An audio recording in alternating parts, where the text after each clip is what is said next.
आज सौरमंडल की उत्पत्ति से संबंधित सिद्धांत में विशेष तौर पर हम बात करेंगे द्वैतारक परिकल्पना। ठीक है, आज का हमारा सिद्धांत का आधार होगा द्वैतारक परिकल्पना।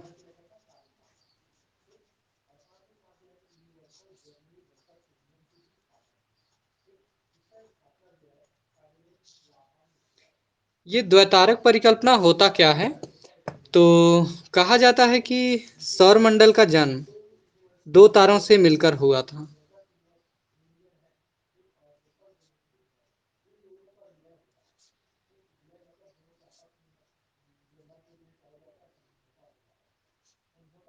दो तारों से मिलकर सौरमंडल का निर्माण हुआ था। ठीक है, ऐसा मानना है कुछ विद्वानों का। वे कौन कौन से विद्वान हैं इसको थोड़ा सा हम देखते हैं। तो यहाँ पर सबसे पहले हम नाम देखेंगे चैम्बरलिन तथा मोल्टन। तो इनका एक सिद्धांत था, कौन सा था? ग्रहाणु परिकल्पना। ठीक है, ग्रहाणु परिकल्पना, इसको अंग्रेजी में नाम दिया जाता है। हमेशा जब आप हिंदी के शब्द पढ़ते हैं तो उसके आगे कोष्टक में कुछ मुख्य शब्दों के अंग्रेजी नाम दिए गए होते हैं। अपने तरफ से आप प्रयास कीजिएगा कि उन शब्दों को पढ़िए। ठीक है, अंग्रेजी में ग्रहाणु परिकल्पना को कहा जाता है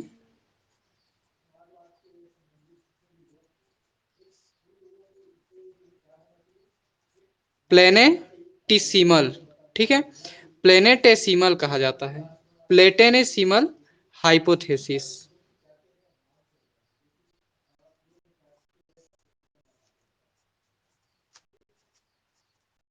ठीक है, हाइपोथेसिस।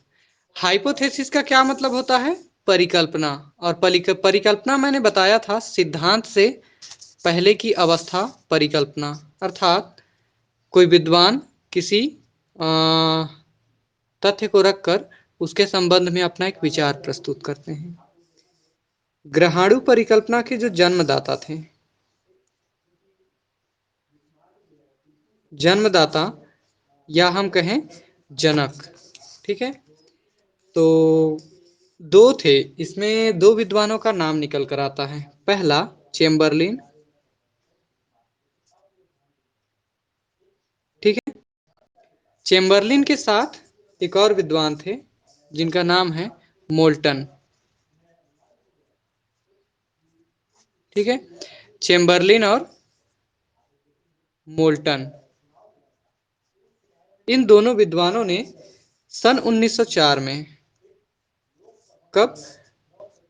1904 या 1904 में ग्रहाणु परिकल्पना का प्रतिपादन किया था। ठीक है, 1904 में क्या हुआ था?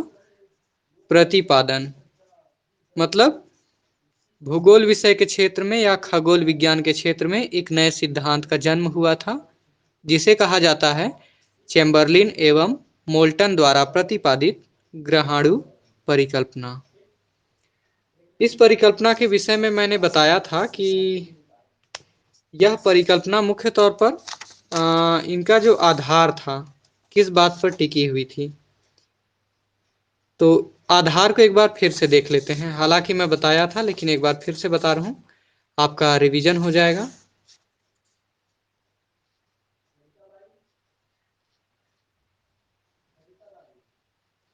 तो यहाँ हम देखेंगे परिकल्पना का आधार।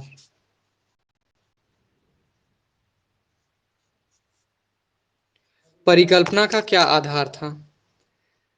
तो इसके अनुसार कहा जाता है कि ब्रह्मांड में एक तारा था।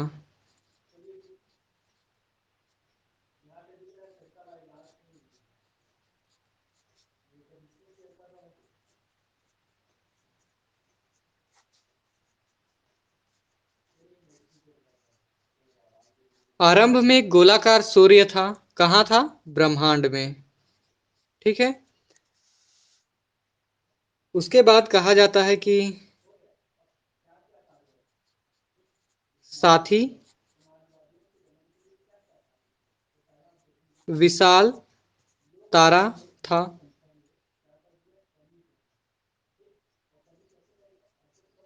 ठीक है। कहा जाता है कि ब्रह्मांड में सूर्य पहले से था और सूर्य एक गैस का तप्त गोला था। ये ब्रह्मांड में अपना चक्कर लगा रहा था और उसके आसपास एक समय के बाद एक जो एक साथी तारा जिसको नाम दिया गया, जिसके बारे में कहा जाता है कि वो सूर्य से आकार में काफी ज्यादा बड़ा था और वह उसके निकट आ गया। ठीक है।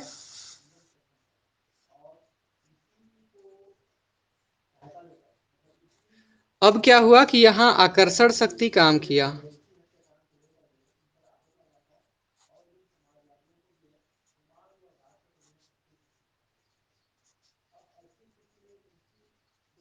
आकर्षण शक्ति का प्रभाव पड़ा।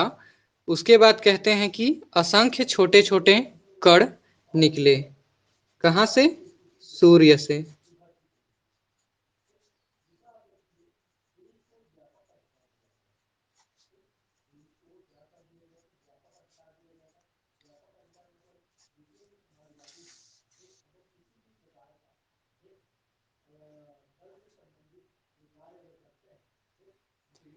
कहा जाता है कि जो बड़ा गोलाकार पिंड होता है उसकी आकर्षण शक्ति ज्यादा होती है, परिणाम स्वरूप छोटे गोलाकार पिंड से असंख्य मात्रा में ढेर सारे छोटे छोटे टुकड़े बाहर आते गए और इनको एक नाम दिया गया। ठीक है। क्या नाम दिया गया? ग्रहाणु। और कहा जाता है कि ये ग्रहाणु सूर्य से असंख्य मात्रा में छोटे छोटे रूप में लगातार निकल रहे थे। कैसे निकल रहे थे? साथी तारा जो सूर्य के निकट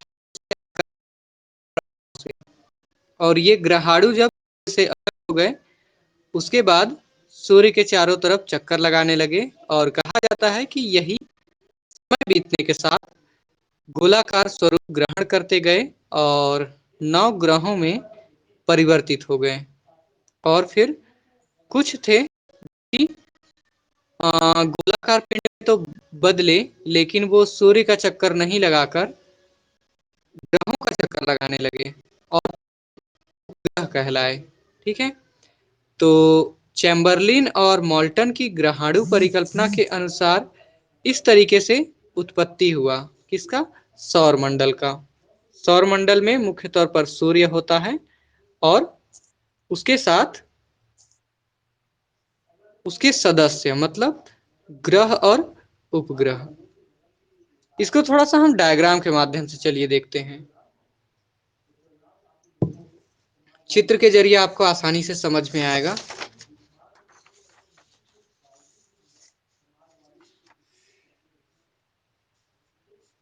मान लीजिए यहां हम एक तारा बनाते हैं। ठीक है। ये आपका क्या है? सूर्य है।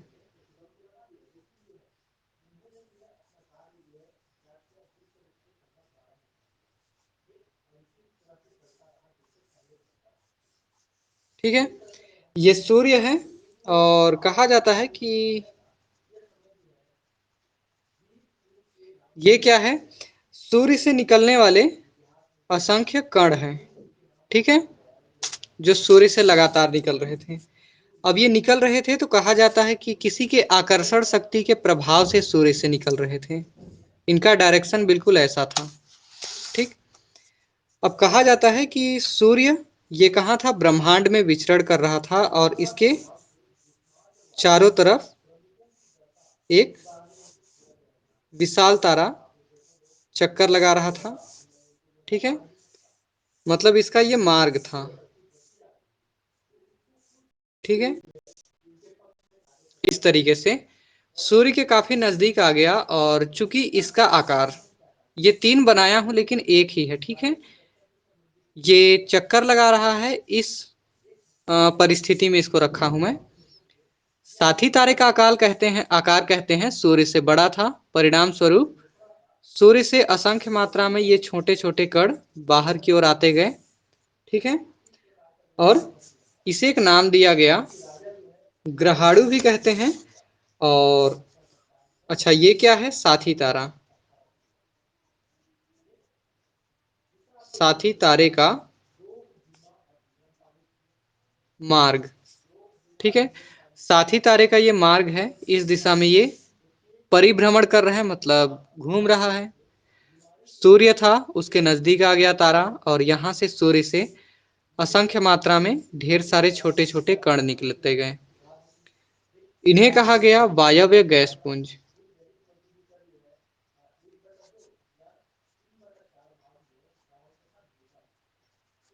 ठीक है, वायव्य गैस पुंज अर्थात देखिए, सूर्य से अगर कोई पदार्थ बाहर जाता है तो वो ठोस अवस्था में नहीं जा सकता। क्यों?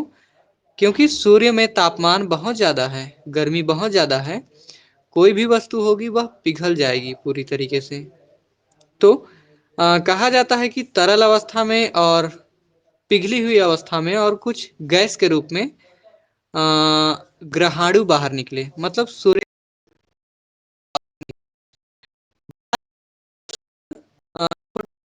में परिवर्तित से जुड़ते गए और कालांतर में इन्हीं से नौ ग्रह और उपग्रह बने थे। ठीक है,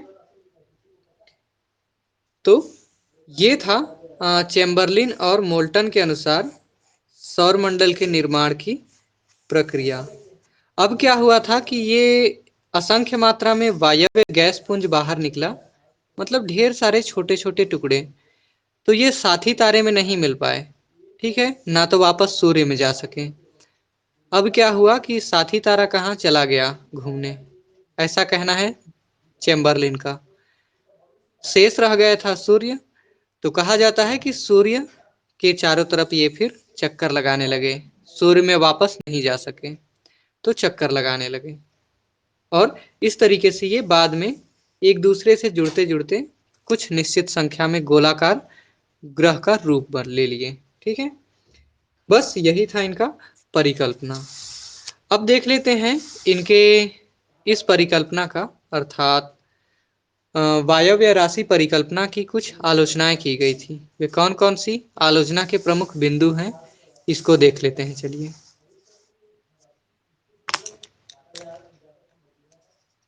तो हमारा एक पॉइंट रहेगा आलोचना।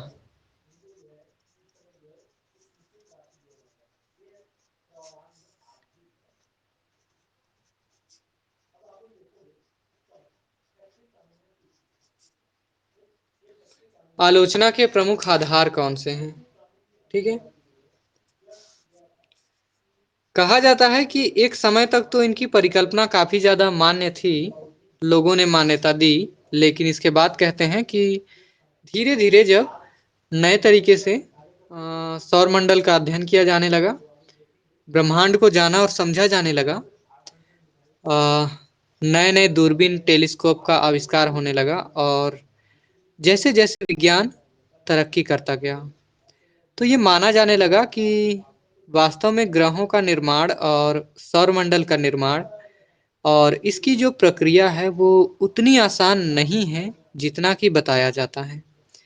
परिणाम स्वरूप बहुत सारे दोष आने लगे इस परिकल्पना में, और एक समय के बाद भूगोल जगत में इस परिकल्पना को अमान्य कर दिया गया। तो अमान्य क्यों किया गया, इसके पीछे कुछ प्रमुख आधार थे, निश्चित आधार थे। आइए उन पे थोड़ा सा गौर करते हैं।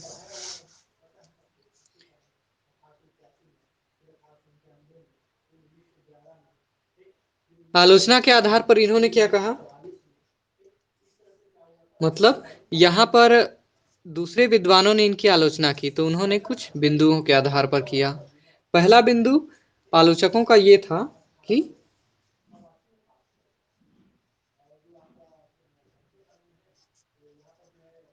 ग्रहाणुओं के आपसी टकराव से गति उत्पन्न नहीं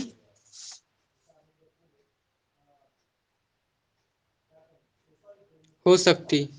ठीक है, ये पहला आधार था आलोचकों का, और उनका मानना था कि अब क्या कहा था यहाँ पर कि चेम्बरलिन महोदय ने कहा था कि असंख्य मात्रा में सूर्य से निकलने वाले जो वायव्य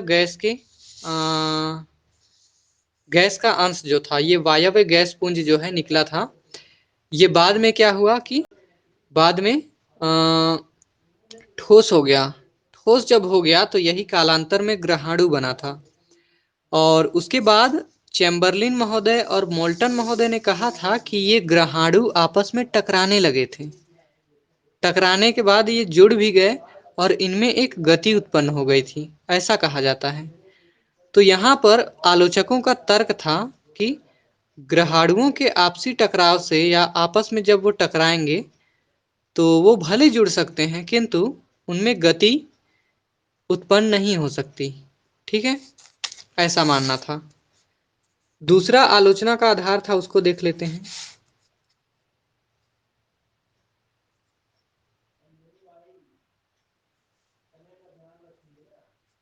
इनके आलोचना का आधार था दूसरा कि सूर्य से निकला पदार्थ, ठीक है, एवं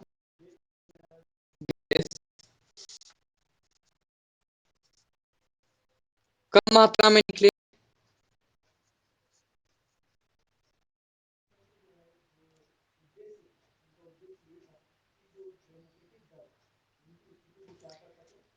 ठीक है, कम मात्रा में निकले। इसके बाद इन्होंने आगे कहा कि परिणाम स्वरूप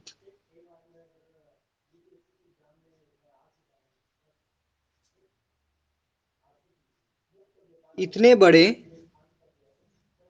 ठीक है, परिणाम स्वरूप इतने बड़े ग्रहों का निर्माण नहीं हो सकता।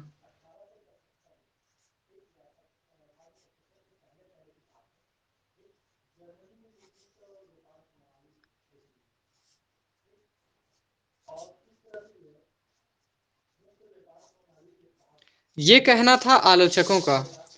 अब क्या हुआ कि वर्तमान समय में आप देखेंगे कि हमारे जो प्लेनेट काफी बड़े हैं, और कहा जाता है कि सूर्य से जितनी मात्रा में अगर कभी निकला होगा, या जिन्होंने बताया, किसने, चैम्बरलिन ने, कि सूर्य से असंख्य मात्रा में तरल और गैसीय पदार्थ निकले, उनकी जो मात्रा उन्होंने बताई, उस आधार पर आलोचकों का कहना है कि जितनी मात्रा में सूर्य से पदार्थ निकला, गैसें निकली, वो इतना नहीं था कि उससे इतने बड़े ग्रहों का निर्माण हो सके। ठीक है, छोटे ग्रहों का निर्माण होना था, ऐसा कहना था।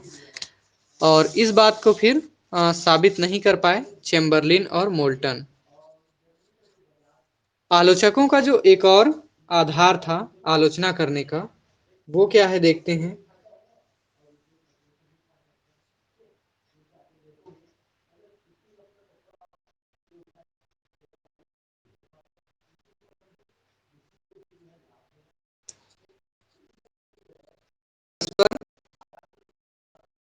टकराव से, ठीक है,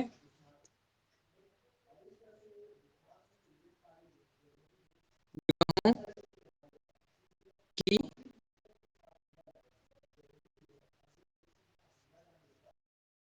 परिक्रमण पथ,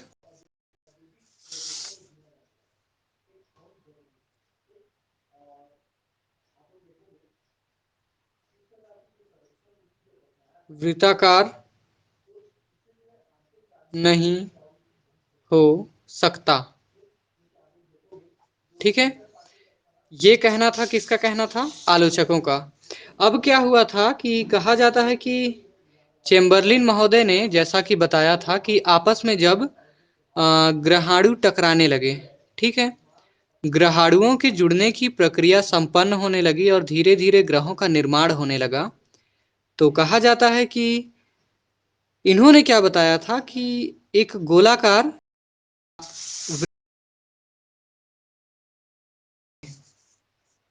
ठीक है, इस डायरेक्शन में क्या हुआ, ग्रह चक्कर लगाने लगे, ऐसा कहना था चैम्बरलिन तथा मोल्टन का।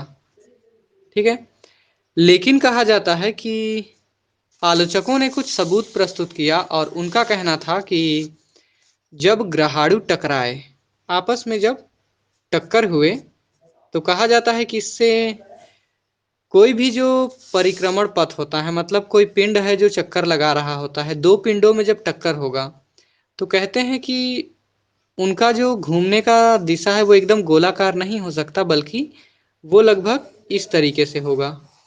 ठीक है, इस तरीके से होगा। इसको हम कह सकते हैं कि सर्पिल आकार में, या कई बार इसको अंडाकार कहते हैं। ठीक है, इस तरीके से। और काफी संख्या में स्टूडेंट कम होते जा रहे हैं, ध्यान दीजिएगा। मेरे पास अटेंडेंस ऑटोमेटिक आता है, सभी को बता दीजिएगा, तो लेफ्ट होने की जरूरत नहीं है जब तक क्लास ऑफ ना हो। तो ये एक आधार था, कहना था कि जब दो ग्रहाणु टकराते थे, तो जब वो जुड़ के ग्रह बने, तो ग्रह बनने के बाद उनका जो घूमने का दिशा था वो गोलाकार ना होके थोड़ा सा अंडाकार होना चाहिए था, लेकिन ऐसा नहीं है। परिणाम स्वरूप इनके परिकल्पना का आलोचना किया गया। इसके बाद एक और आधार दिया गया परिकल्पना की आलोचना करने का।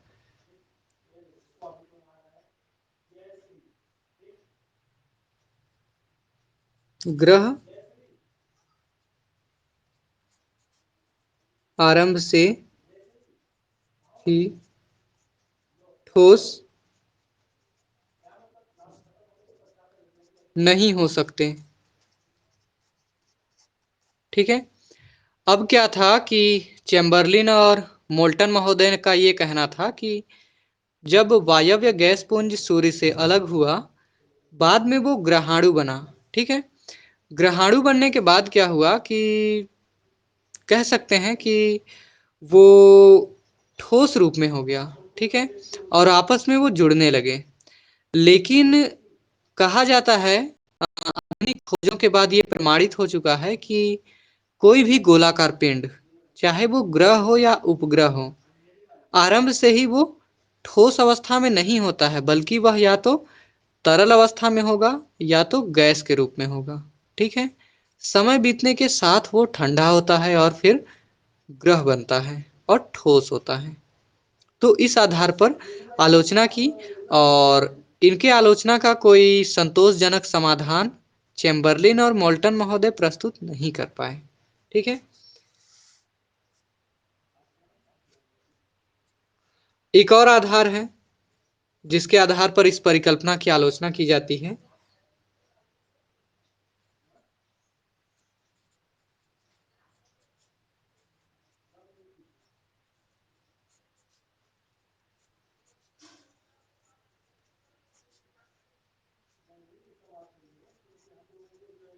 आलोचकों का कहना है, जो आलोचना करते हैं इस परिकल्पना का, उनका कहना था कि अन्य ग्रहों के समान पृथ्वी का निर्माण भी अगर ग्रहाणुओं से हुआ है, लेकिन जो प्लैनेट होते हैं वो आरंभ से ही ठोस नहीं होते हैं, बल्कि वो लिक्विड या तरल रूप में होते हैं या गैस के रूप में।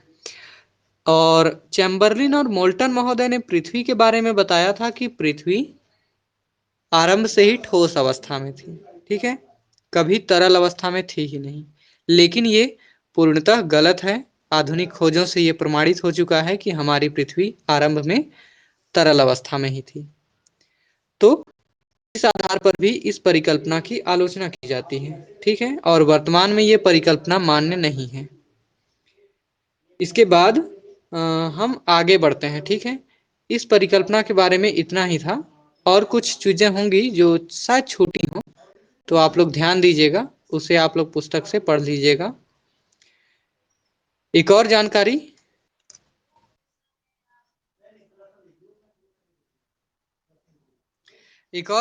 आप लोगों को देना चाहूंगा कि आप लोग जैसे परीक्षा फॉर्म भर रहे हैं, तो तारीख बढ़ गया है, अभी 15 अप्रैल तक बढ़ गया है जी वालों का, अर्थात अंडर ग्रेजुएट, जिसे हम बीए बीकॉम बीएससी कहते हैं। तो आप लोग जो किसी कारण छूट गए थे, आप लोग बिना विलंब किए यथाशीघ्र महाविद्यालय और ऑनलाइन सेंटर जाकर अपना परीक्षा फॉर्म भर लीजिएगा। चलिए, किसी के पास कोई सवाल है तो बताइए। फिर हम आगे बढ़ते हैं।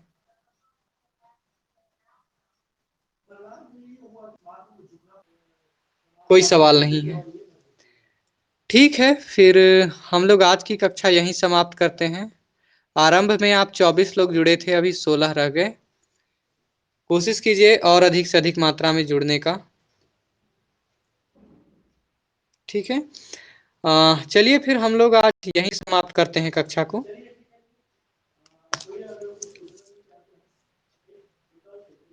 कल हम मिलते हैं, कल आप लोग 3 बजे जुड़िएगा।